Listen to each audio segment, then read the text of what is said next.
میرا نام اروشی ہے۔ یہ کہانی میری بیٹی ادیتی اور اس کی زندگی پر ہے۔ میں بنجور کے ایک چھوٹے سے قصبے کی رہنے والی ہوں۔ جب میں بیوہ ہوئی تو میرے ماں باپ نے میری دوسری شادی کر دی۔ ایک ایسے شخص سے کر دی جس کا پہلے سے ہی ایک بیٹا تھا اور میرے پاس بھی ایک بیٹی تھی۔ اب میرا بیٹا اور بیٹی ایک ہی کمرے میں سوتے تھے، مگر صبح اٹھتے ہی میری بیٹی بیڈ کی چادر چینج کر دیتی، پھر مجھ سے چھپ چھپ کر پرانی چادر دھوتی اور خود نہانے چلی جاتی۔ کئی بار تو میری بیٹی بے ہوش بھی ہو جایا کرتی تھی۔ وہ دن بدن بہت کمزور ہوتی جا رہی تھی۔ ایک دن صبح اٹھ کر میں جلدی سے بیٹی کے کمرے میں چلی گئی، مگر آگے کا ماحول دیکھ کر میں شرم سے پانی پانی ہو گئی۔ دل سے ایک یہی بات نکلی کہ اللہ ایسا منظر کبھی کسی ماں کو نہ دکھائے، کیونکہ وہاں میری بیٹی اور بیٹا میں شادی کے 2 سال بعد ہی بیوہ ہو گئی تھی۔ اس وقت میری عمر 18 سال تھی، کیونکہ میرے ماں باپ نے میری شادی 16 سال کی عمر میں ہی کر دی تھی۔ میں اپنے ماں باپ کی اکلوتی بیٹی تھی، مگر مجھے ایسا لگتا تھا کہ میں ان پر ایک بہت بڑا بوجھ ہوں، مانو جیسے کہ میں ان کی بیٹی ہی نہیں تھی۔ میرے پیدا ہونے کے بعد ہی میری ماں کوئی خوشی نہیں دیکھ پائی تھی، اور میرے باپ ان کو تو بیٹے کی بہت چاہت تھی، اسی لیے وہ مجھے ناپسند کرتے تھے اور ہمیشہ ہی مجھ سے الگ رہتے تھے۔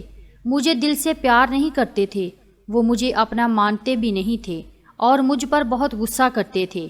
کچھ خاندانی سختیوں کی وجہ سے میرے باپ دوسری شادی بھی نہیں کر سکے، بس اسی وجہ سے وہ مجھ سے بہت نفرت کرتے تھے، ہر وقت مجھ سے سختی سے ہی بات کرتے تھے، اور اسی وجہ سے انہوں نے میری شادی بھی جلدی ہی کروا دی تھی۔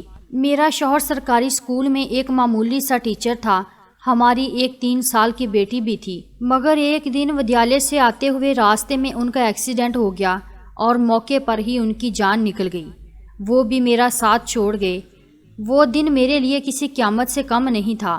مجھ پر تو پریشانیوں کے پہاڑ ہی ٹوٹ پڑے تھے۔ کچھ دن گزرنے کے بعد میرے ساس سسر نے بھی مجھے میرے ماں باپ کے گھر بھیج دیا۔ شاید ان پر بھی میں بوجھ ہی تھی۔ وہ بھی مجھے اچھا نہیں سمجھتے تھے، ان کے خیال سے میں نے ہی جیسے ان کے بیٹے کو مارا ہو۔ پھر میں چپ چاپ اپنے ماں باپ کے ساتھ ان کے گھر آ گئی۔ میرے ماں باپ ہی مجھے بوجھ سمجھتے تھے۔ میں اپنی بیٹی کو سینے سے لگا کر اکیلے اکیلے بہت روتی تھی۔ پھر کچھ دن بعد میرے ماں باپ نے میری دوسری شادی کر دی، ایک ایسے شخص سے کر دی جس کا پہلے سے ہی ایک بیٹا تھا اور میرے پاس بھی ایک بیٹی تھی۔ ہم دونوں ایک جیسے تھے، اسی لیے ہماری شادی ہو گئی، ورنہ میرے تو اچھے رشتے بھی نہیں آتے تھے۔ اس کا بیٹا میری بیٹی سے 1 سال چھوٹا تھا۔ اس کے بیٹے کا نام ابھیشیک تھا اور میری بیٹی کا نام ادیتی تھا۔ ہم لوگ ساتھ ہی رہنے لگے اور وقت اسی طرح گزرنے لگا۔ دیکھتے ہی دیکھتے ادیتی 16 سال کی ہو گئی اور ابھیشیک 15 سال کا ہو گیا۔ جب ابھیشیک کے باپ کا انتقال ہو گیا، وہ بھی اس دنیا سے چلے گئے، مطلب میرے دوسرے شوہر بھی ہمیشہ کے لیے ہمیں چھوڑ کر چلے گئے۔ ان کی ہمیشہ سے ہی طبیعت خراب رہتی تھی، انہیں طرح طرح کی بیماریوں نے گھیر رکھا تھا، لیکن ان کی بیماریوں کے ساتھ جیسے تیسے گزر بسر ہو رہا تھا۔ ان کے جانے کے بعد مانو جیسے گھر کی رونق ہی اڑ گئی ہو۔ ہمارا اپنا مکان تھا، اس لیے کرائے کی پریشانی نہیں ہوتی تھی، اور میرے گھر میں ہی ایک کرانے کی چھوٹی سی دکان تھی۔ ایک دن جب ہم سب لوگ سو رہے تھے، پھر اچانک ہی بہت زور سے آواز آئی۔ میرا تو دل بیٹھ گیا، میں بہت گھبرا گئی تھی اور ڈر بھی گئی تھی۔ میں نے دیکھا کہ یہ آواز تو ابھیشیک کے کمرے سے آئی ہے۔ میں اس کے کمرے کی طرف دوڑی تو میں دیکھتے ہی حیران رہ گئی، کمرے کی چھت گر گئی تھی۔ یہ دیکھ کر میں گھبرا گئی، مجھے ڈر تھا کہ کہیں ابھیشیک تو اس چھت کے نیچے نہیں دب گیا۔ جب میں قریب گئی اور میں نے جا کر دیکھا تو ابھیشیک وہاں نہیں تھا، وہ باتھ روم جانے کے لیے اٹھا ہوگا، اسی وجہ سے اس کی جان بچ گئی، کیونکہ اس کے کمرے کی چھت گر گئی تھی۔ میں نے اللہ کا شکر ادا کیا کہ یہ تو اچھا ہوا کہ ابھیشیک کو کوئی چوٹ نہیں آئی، اگر اس کو کچھ ہو جاتا تو میں اس کے مرے ہوئے باپ کو کیا منہ دکھاتی۔ لیکن اب ہمارے پاس اتنے پیسے نہیں تھے کہ ہم اس چھت کو دوبارہ ڈلوا سکتے۔ کمرے کا تو کباڑا ہی بن گیا تھا، ساری چھت گر چکی تھی اور ہم نے اس کو اس کے حال پر ہی چھوڑ دیا۔ اس کے بعد میں نے اپنے لیے اپنا بستر رسوئی میں ہی ڈال دیا اور کمرے میں دونوں بچوں کو سونے کے لیے کہا، کیونکہ باہر تو بہت زیادہ سردی تھی اور باہر کوئی سو بھی نہیں سکتا تھا، اور کمرے میں ایک بیڈ اور ایک چارپائی ہی تھی، 2 لوگ بھی بہت مشکل سے سو پاتے تھے۔ اب وہ دونوں ایک ہی کمرے میں سوتے تھے، مجبوری تھی، کیا کر سکتے تھے۔ ایک کمرے میں دکان تھی اور میرے شوہر نے گھر میں 3 ہی تو کمرے بنوائے ہوئے تھے۔ یوں تو ہم 3 لوگوں کے حساب سے کمرے ٹھیک تھے، لیکن ایک کمرہ دکان کے لیے بھی تو ضروری تھا۔ اب مجبوری تھی، کیا کر سکتے تھے، گزارا تو کرنا ہی تھا۔ ایک دن میرا بیٹا بیٹی کے کمرے میں سویا تو صبح صبح کچھ ایسا ہوا کہ میں حیران رہ گئی۔ ابھیشیک تو سویرے اٹھ کر ناشتہ کرنے بھی بیٹھ گیا تھا، جبکہ ادیتی ابھی تک سو رہی تھی۔ وہ تو اتنی دیر تک نہیں سوتی تھی، لیکن آج تو وہ اتنی دیر تک کیوں سو رہی تھی؟ اس کی عادت تھی کہ وہ صبح جلدی اٹھ جایا کرتی تھی۔ میں نے اس کو آواز بھی دی تو وہ اٹھ نہیں رہی تھی۔ تھوڑی دیر کے بعد میں نے اس کے کمرے میں جا کر دیکھا تو پتہ چلا کہ وہ بے ہوش ہو چکی تھی۔ میں بری طرح سے گھبرا گئی کہ اس کو کیا ہو گیا۔ میں نے فوراً ہی ابھیشیک کو بولا کہ پاس ہی کے ڈاکٹر کو گھر بلا لاؤ۔ ڈاکٹر گھر پر آیا تو ڈاکٹر نے کہا کہ یہ بے ہوش ہو گئی ہے، لڑکی کافی کمزور ہے، خون کی بھی کمی ہے، کوئی باریک کام اس سے مت کروانا، بس آرام ہی کروانا، پھل اچھا کھانا وغیرہ کھلائیے، ٹھیک ہو جائے گی۔ جب ادیتی کو ہوش آیا تو میں اس کے پاس گئی اور میں نے اس سے پوچھا کہ تمہیں کیا ہو گیا تھا؟ تو وہ کہنے لگی کہ بس ایسے ہی بیٹھے بیٹھے مجھے چکر آنے لگے تھے اور میں بے ہوش ہو گئی تھی۔ میں نے اپنی بیٹی کو کہا کہ تم آرام کرو، میں تمہارے لیے ناشتہ بنا کر لاتی ہوں۔ جب میں ناشتہ لے کر آئی اور میں نے آ کر دیکھا وہ اپنے کمرے میں نہیں تھی اور کمرے کے بستر پر چادر بھی نہیں تھی۔ میں نے باہر جا کر اس کو دیکھا تو وہ اسی چادر کو بیٹھ کر دھو رہی تھی۔ میں نے اس سے پوچھا تم یہ چادر کیوں دھو رہی ہو؟ تمہاری تو طبیعت ٹھیک نہیں ہے، ڈاکٹر نے تمہیں آرام کرنے کے لیے کہا ہے۔ میں اس پر بہت چلائی اور کہا کہ یہاں سے اٹھو، اپنے کمرے میں جاؤ اور ناشتہ کرو، کچھ کھاؤ پیو، تبھی تو ٹھیک ہو جاؤ گی۔ اس نے کہا نہیں، مجھے یہ چادر ضرور دھونی ہے، بستر پر بچھانے کے لیے ہمارے گھر میں ایک ہی تو چادر ہے۔ میں نے کہا کہ اچانک سے یہ چادر دھونے کا بھوت تمہارے سر پر کیوں سوار ہو گیا ہے؟ اتنی تو چادر گندی نہیں تھی جو تم اس کو دھونے کے لیے بیٹھ گئی۔ چھوڑ دو اسے، میں خود اس چادر کو دھو دوں گی، اٹھو یہاں سے۔ اس نے میری بات نہیں مانی اور چادر کو چھت پر سکھانے کے لیے چلی گئی۔ اس کے بعد ہی اس نے ناشتہ کیا، پھر تھوڑی دیر کے لیے وہ سو گئی اور ابھیشیک بھی کام پر جا چکا تھا۔ اس کو صرف میں نے ہائی اسکول تک کی پڑھائی کروائی تھی اور وہ ایک کپڑے کی دکان پر کام کرتا تھا۔ وہ بہت ہی محنتی تھا، گھر والی دکان تو میں خود ہی چلا لیا کرتی تھی۔ ویسے بھی اس دکان میں زیادہ تر بچے ہی آتے تھے۔ دن اسی طرح سے گزر گیا۔ اس دن ابھیشیک نے مجھ سے کہا آج میں کھانا کھا کر آیا ہوں۔ وہ دیر سے آیا تھا اور ادیتی بھی پہلے سے ہی کمرے میں سو چکی تھی۔ وہ بھی جا کر کمرے میں سو گیا۔ میں نے بھی باورچی خانے میں اپنی چارپائی ڈال رکھی تھی۔ جگہ بدلنے کی وجہ سے مجھے نیند نہیں آ رہی تھی۔ میں اپنے شوہر کو یاد ہی کر رہی تھی۔ دوسرا شوہر میرا بہت اچھا تھا، میرا بہت خیال رکھتا تھا۔ اس نے کبھی بھی مجھے پہلی شادی کا طعنہ نہیں دیا تھا اور میری بیٹی کو وہ ہمیشہ اپنی ہی بیٹی سمجھتا تھا۔ اور میں نے بھی ابھیشیک کو کبھی نہیں بتایا تھا کہ وہ میرا سوتیلا بیٹا ہے۔ اس نے بھی مجھ سے اپنے حصے کا پیار لے لیا تھا۔ وہ مجھے سگی ماں سے بھی زیادہ پیار کرتا تھا اور میرا کہنا بھی مانتا تھا۔ وہ اس گھر میں اکیلا ہی مرد تھا، وہ ہمارا اکلوتا ہی سہارا تھا، ورنہ ہم دونوں عورتیں کہاں جاتی۔ کام بھی اچھے طریقے سے کر رہا تھا۔ میں نے اسے کہا بھی تھا کہ وہ آگے کی پڑھائی پرائیویٹ پڑھ لے، کیونکہ اگر اس کے پاس کوئی اچھی ڈگری ہوگی تو نوکری بھی اچھی مل جائے گی۔ وہ میری بات مان لیتا تھا۔ صبح صبح پھر سے کچھ ایسا ہوا کہ میں حیران رہ گئی۔ ادیتی پھر سے بے ہوش ہو چکی تھی اور اس بار تو اس کی شکل دیکھ کر لگ رہا تھا جیسے اس کے جسم کا سارا خون ہی کھینچ لیا گیا ہو۔ وہ بالکل پیلی پڑ گئی تھی۔ پھر میں نے ڈاکٹر کو بلوایا۔ ڈاکٹر نے وہی بات کہی کہ میں نے آرام کرنے کو کہا تھا۔ اس کو کھانے میں کیا کھلایا تھا آپ نے؟ میں نے ان کو ساری بات بتائی۔ میں نے کہا کہ وہی دال سبزی کھلائی تھی اور پھل بھی کھلائے تھے، پورا دن کوئی کام بھی نہیں کروایا تھا۔ تو ڈاکٹر نے کہا کہ دوبارہ سے کیسے اتنی کمزور ہو گئی ہے، آپ اس بات کو سیریس لیجئے، نہیں تو آپ کی بیٹی کی جان کو خطرہ ہو سکتا ہے، کیونکہ اس طرح سے اچانک بے ہوش ہو جانا اور کئی گھنٹوں تک بے ہوش رہنا کوئی معمولی بات نہیں۔ ڈاکٹر نے سختی سے ساری بات بتائی اور کچھ دیر بعد وہ چلے گئے۔ پھر جب ادیتی کو ہوش آیا تو میں نے اس سے کہا کہ تم نے پھر سے اب کوئی کام کیا تو مجھ سے برا کوئی نہیں ہوگا۔ لیکن تھوڑی دیر بعد جب میں اس کے کمرے میں دوبارہ گئی تو میں یہ دیکھ کر حیران ہو گئی کہ وہ کیا کر رہی ہے۔ وہ تو پھر سے بیڈ کے چادر کو دھو رہی تھی۔ اس بار میں اسے دور سے دیکھ رہی تھی، کیونکہ جو بھی وہ کر رہی تھی وہ سب کچھ معمولی نہیں تھا۔ وہ بے ہوشی سے اٹھ کر چادر کو دھونا شروع کر دیتی تھی۔ یہ سب کیا ہو رہا تھا؟ وہ یہ سب کیوں کر رہی تھی؟ جب سے میرے بیٹے نے اس کے کمرے میں سونا شروع کیا تھا تبھی سے وہ ایسا کر رہی تھی اور بے ہوش بھی تبھی سے ہو رہی تھی۔ ابھیشیک اس کے لیے تھا تو ستیلا بائی، لیکن بچپن سے دونوں ایک ساتھ ہی پلے بڑے تھے۔ ان دونوں میں تو سگے بہن بھائیوں جیسی محبت تھی، پھر ایسا کیا ہو رہا تھا؟ میری بیٹی کی طبیعت دن بہ دن کیوں خراب ہوتی جا رہی تھی؟ میں روتی اور سوچتی رہتی کہ یہ سب کچھ کیا ہو رہا ہے۔ ایک عورت کمزور تب ہوتی ہے جب وہ بچے پیدا کرتی ہے تو اس کے اندر بالکل بھی طاقت نہیں رہتی، لیکن جوان لڑکیاں تو یوں بے ہوش ہونے لگیں، یہ تو کوئی نارمل بات نہیں تھی۔ دوسرے ہی دن اس نے چادر دھو کر چھت پر سکھائی۔ وہ آس پاس بھی ایسے ہی دیکھ رہی تھی کہ جیسے میں نے اسے دیکھا تو نہیں ہے۔ میں رسوئی کی کھڑکی سے یہ سب کچھ دیکھ رہی تھی۔ میں نے بھی اس کو ایسا احساس نہیں ہونے دیا جیسے میں اس کو دیکھ رہی ہوں۔ لیکن میری بیٹی کیا کر رہی تھی؟ وہ پھر سے بستر پر آ کر لیٹ گئی اور اس نے اپنے اوپر والی چادر کو اوڑھ لیا تاکہ مجھے کچھ پتہ نہ چلے نیچے والی چادر ہے یا نہیں۔ یہ مجھے نہیں پتا تھا۔ میں نے اس کو ناشتہ کروایا اور دوائی دی۔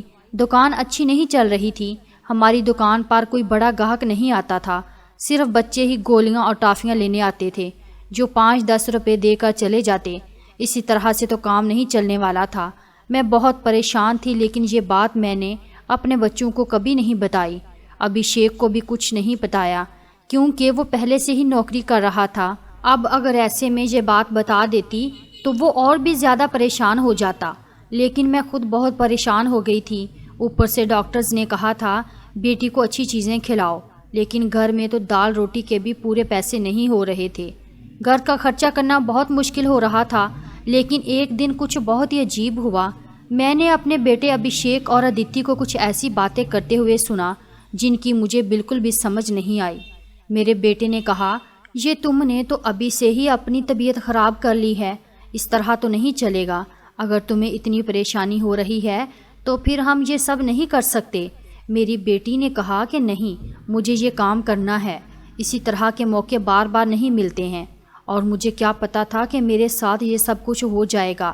مجھے تو پتہ ہی نہیں تھا کہ میرے اندر اتنی بھی طاقت نہیں ہے۔ میرے بیٹے نے کہا کہ اب تو تمہیں پتہ ہے نا، میں تمہاری زندگی کو داؤ پر نہیں لگا سکتا۔ تو میری بیٹی کا کہنا تھا کہ نہیں، صرف 2-4 ہفتوں کی بات ہے، اس کے بعد یہ موقع نہیں ملے گا۔ یہ سب کیا ہو رہا تھا؟ مجھے کچھ سمجھ نہیں آ رہا تھا۔ یہ دونوں کیا باتیں کر رہے ہیں؟ ایک دن تو میں نے کچھ ایسا دیکھا جس کو دیکھ کر میں دنگ رہ گئی۔ صبح صبح ہی میری بیٹی نے چادر کو پھر سے دھو کر چھت پر سکھا دیا اور وہ ایک طرف کھڑی ہو کر الٹی کر رہی تھی۔ میں نے کہا کہ کیا ہو گیا ہے تمہیں؟ وہ گھبرا گئی اور کہنے لگی کہ اچانک سے میرا دل خراب ہو گیا۔ میں نے کہا کیا مطلب ہے اس بات کا کہ دل خراب ہو گیا تمہارا؟ کیا کھا رہی ہو تم ایسا؟ اور چادر کو بار بار کیوں دھوتی ہو؟ کیا چھپا رہی ہو مجھ سے؟ اگر مجھے پتا چلا کہ تم نے کوئی ایسی ویسی حرکت کی ہے جس سے میری اور تمہارے باپ کی عزت داؤ پر لگ گئی ہے تو میں تمہیں کبھی معاف نہیں کروں گی۔ میری بیٹی حیران ہو گئی۔ اس نے کہا، ماں آپ کس طرح کی باتیں کر رہی ہیں؟ ایسا کچھ نہیں ہے جیسا آپ سوچ رہی ہیں۔ لگتا ہے آج آپ نے کوئی فلم دیکھی ہے یا کسی نے آپ کے کان میرے خلاف بھر دیے ہیں جو آپ اس طرح کی باتیں کر رہی ہیں۔ میں ایسا کیوں کروں گی؟ اور اگر میں نے اس چادر کو دھو دیا ہے تو کیا ہو گیا؟ چادر گندی ہو گئی تھی، بس اسی لیے دھو دیا۔ آپ کو تو پتہ ہے کہ کئی دن سے میری طبیعت خراب ہے، تو دوائی کھانے کی وجہ سے میرے پیٹ میں بھی خرابی ہو رہی ہے۔ اگر مجھے الٹی آ گئی تو اس کا اور کوئی مطلب نہیں ہے۔ میری بیٹی مجھ سے اس طرح سے بات کر رہی تھی۔ میں نے اس کے منہ پر تھپڑ دے مارا اور وہ زمین پر گر گئی۔ تبھی اچانک ابھیشیک بھی آ گیا۔ اس نے کہا کہ ماں آپ یہ کیا کر رہی ہیں؟ آپ نے اس پر ہاتھ کیوں اٹھایا؟ تو میں نے اس سے کہا، ہاں میں نے اس کو مارا ہے، اس پر ہاتھ اٹھایا ہے۔ ایسا تو مجھے بہت پہلے ہی کر لینا چاہیے تھا، لیکن ابھی میں پوری طرح سے بات کی تہہ تک نہیں پہنچی ہوں۔ جس دن مجھے پتہ چل گیا تم دونوں کے بارے میں، اس دن دیکھنا۔ اب مجھے خود پتہ نہیں تھا کہ مجھے کیا ہو گیا تھا۔ میرے دل میں جو بات آ رہی تھی میں وہی بولتی جا رہی تھی، جو کہ مجھے اس طرح نہیں کرنا چاہیے۔ رات کو اچانک میری آنکھ کھلی اور میں نے دیکھا کہ میرے بچوں کے کمروں کی لائٹ جل رہی ہے۔ اس وقت وہ کیا کر رہے تھے؟ ان کو تو اس سمے سو جانا چاہیے تھا، اور مجھ سے تو شام کو کہہ رہے تھے کہ آج ہم جلدی سو جائیں گے۔ میں جب کمرے کے قریب گئی تو وہ نہ صرف جاگ رہے تھے بلکہ باتیں بھی کر رہے تھے، کسی بات پر بہت زیادہ خوش ہو رہے تھے۔ میرا بیٹا کہہ رہا تھا کہ تم بہت خوش قسمت ہو۔ تو بیٹی کہنے لگی کہ ہاں، خوش قسمت تو میں ہوں، لیکن ابھی کل پھر سے جب میری طبیعت خراب ہوگی تو ماں مجھے دیکھ کر بہت پریشان ہو جائیں گی۔ کب تک ایسا جھوٹ بولیں گے؟ بیٹا بولا بس کچھ دن اور کر لیتے ہیں، پھر سب کچھ ٹھیک ہو جائے گا۔ میں ان کی باتیں سن کر حیران رہ گئی۔ آج مجھ سے رہا نہیں گیا۔ میں نے کمرے کے دروازے کو کھولنے کی کوشش کی تو میں حیران رہ گئی۔ انہوں نے دروازے کو اندر سے بند کیا ہوا تھا۔ کیا وجہ تھی؟ دروازہ اندر سے بند کیوں تھا؟ ویسے بھی اب موسم بدل رہا تھا، ان کو دروازہ کھول کر سو جانا چاہیے تھا۔ میں نے دروازے پر بار بار دستک دینا شروع کر دیا، لیکن اس طرح سے دستک دینے کے باوجود بھی ان لوگوں نے دروازہ کھولنے میں آدھا گھنٹہ لگا دیا، اور اس کے بعد جب میں نے کمرے میں دیکھا تو ان کے علاوہ کمرے میں کوئی بھی نہیں تھا، اور وہ دونوں ایسی شکل بنا کر بیٹھے تھے جیسے نیند سے جاگے ہوں۔ میں نے کہا اتنی دیر میں دروازہ کیوں کھولا ہے؟ تو کہنے لگے ہم سو رہے تھے۔ میں نے کہا کہ جھوٹ نہیں بولا کرو، تم لوگ جاگ رہے تھے اور باتیں بھی کر رہے تھے۔ انہوں نے کہا کہ ہم کیوں اس سمے جاگیں گے اور کیوں باتیں کریں گے؟ ہمارا کون سا کل پیپر ہے جو ہم تیاری کریں گے اور جاگیں گے؟ ہم لوگ تو سو رہے تھے۔ مجھے ان دونوں کی حرکتیں سمجھ نہیں آ رہی تھی۔ میرے پاس بولنے کے لیے کوئی لفظ نہیں تھے۔ مجھے ان کی باتیں سمجھ نہیں آ رہی تھی، کیونکہ وہ دونوں تو ایسے ہی بیٹھے تھے جیسے نیند سے ابھی ابھی جاگے ہوں۔ اس کے بعد میں نے ان کو کچھ نہیں کہا اور وہاں سے چلی گئی، لیکن میں سوچتی تھی کہ کوئی نہ کوئی گڑبڑ تو ضرور ہے۔ میں یہ دیکھ کر حیران رہ گئی۔ ایک دن میری بیٹی کے بازو میں نیل کے نشان بھی تھے، یہ تو زخم کے نشان تھے۔ مجھے سمجھ نہیں آ رہی تھی کہ یہ کیا لگا ہوگا۔ میں نے اس سے پوچھا تو اس نے کہا کہ چھری لگی ہے، لیکن چھری تو انگلی پر لگتی ہے، بازو پر نہیں۔ میری بیٹی کوئی نہ کوئی بات ایسی ہے جو مجھ سے چھپا رہی تھی۔ کبھی بے ہوش ہو جاتی تھی، کبھی اس کے جسم پر عجیب عجیب طریقے کے نشان ہوتے تھے، اور کبھی اٹھ کر اپنے بیڈ کی چادر دھونے لگ جاتی تھی اور مجھے کمرے میں جانے نہیں دیتی تھی۔ میرا دماغ جس طرف چل رہا تھا میں ویسے ہی سوچنا نہیں چاہتی تھی۔ میری غلطی تھی، میں نے آگ اور پانی کو کیوں ایک ساتھ رکھا؟ مجھے ایسا نہیں کرنا چاہیے تھا۔ میں نے سوچ لیا کہ اب مجھے کیا کرنا ہے۔ جوان لڑکا اور لڑکی کو مجھے ایک ساتھ ایک ہی کمرے میں نہیں سونے دینا چاہیے تھا۔ غلطی تو میری ہی تھی، مجھے ان سب باتوں کا دھیان رکھنا چاہیے تھا۔ ابھیشیک تھا تو ادیتی کا سوتیلا بھائی ہی۔ نیت بدلتے دیر نہیں لگتی۔ جوانی کی اس عمر میں بچے بری عادتوں میں پڑ ہی جاتے ہیں۔ سگا بھائی تو سگا ہوتا ہے اور سوتیلا بھائی سوتیلا۔ تو پھر میں کیسے سوتیلے بھائی بہن کو ایک ساتھ ایک ہی کمرے میں سلا رہی تھی؟ یہ میری ہی غلطی تھی۔ جب ہم ہی بچوں پر دھیان نہیں دیں گے، پریشانیاں تو پیدا ہی ہوں گی۔ اچھی بری باتوں کا دھیان تو ہمیں ہی رکھنا ہوتا ہے۔ بچے تو نادان ہوتے ہیں اور نادانی میں بہت ساریاں غلطیاں کر بیٹھتے ہیں۔ جیسے جیسے خیال میرے دماغ میں آ رہے تھے، اگر یہ سارے خیال صحیح ہو گئے تو پھر سارا کا سارا قصور میرا ہی ہوگا۔ میں نے اپنے بیٹے اور بیٹی پر نظر رکھی تھی۔ ایک دن میرا بیٹا بیٹی کو کوئی چیز لا کر دے رہا تھا۔ میں چھپ کر ان کی باتیں سننے لگی۔ اس نے کہا کہ یہ تمہاری دوائی ہے، اس پریشانی کے لیے یہ دوائی لے لو تو سب ٹھیک ہو جائے گا۔ اس نے میری بیٹی کو چھپا کر وہ گولیاں دی۔ میں پریشان ہو گئی کہ یہ کس چیز کی گولیاں اس کو دے رہا ہے۔ آخر ایسی کیا بات ہے جو پریشانی ہے؟ دونوں حل کرنا چاہتے ہیں اور اس کے بارے میں مجھے نہیں پتا، اور یہ دوائیاں کچھ عجیب سی کیوں لگ رہی تھی۔ میری بیٹی نے بھی وہ دوائیاں فوراً سے پکڑ لیں اور ان کو اپنے دوپٹے کے پلو میں چھپا لیا۔ بیٹے نے کہا کہ رات کو سونے سے پہلے کھا لینا، تو پھر اگلے دن تم بے ہوش بالکل بھی نہیں ہوگی۔ اور 2-3 دن تک تو میری بیٹی واقعی بے ہوش نہیں ہوئی تھی، لیکن اس کے بعد شاید اس کی گولیاں وہ ختم ہو گئی، اور ایک دن بعد پھر سے میری بیٹی بے ہوش ہو گئی۔ میرا بیٹا بھی گھر پر نہیں تھا، اس لیے میں نے آج فائدہ اٹھانے کے بارے میں سوچا۔ میں نے وہ چادر بہت ہی ہوشیاری سے بیٹی کے نیچے سے کھینچ لی اور اس کو طریقے سے طے کر کے اپنے کمرے میں لے آئی۔ مجھے کھول کر دیکھنا تھا کہ اس پر ایسا کیا لگا ہوتا تھا جس کی وجہ سے میری بیٹی صبح اٹھتے ہی اسے دھونا شروع کر دیتی تھی، اور یہاں تک کہ اپنی بیماری کا بھی خیال نہیں کرتی۔ جب میں نے چادر کو کھول کر دیکھا تو پہلے تو مجھے کچھ نظر نہیں آیا، لیکن جب میں نے دھیان سے دیکھا تو یہ دیکھ کر میں حیران رہ گئی کہ اس چادر پر سفید سفید بال تھے اور پوری چادر بالوں سے بھری ہوئی تھی۔ مجھے سمجھ نہیں آئی یہ کس چیز کے بال ہیں، کیونکہ یہ بال بالکل سفید اور چھوٹے چھوٹے بال تھے۔ میں حیران ہو گئی، لیکن مجھے یہ بات سمجھ نہیں آئی۔ میں سوچ رہی کہ یہ سب کچھ کیا ہو رہا ہے۔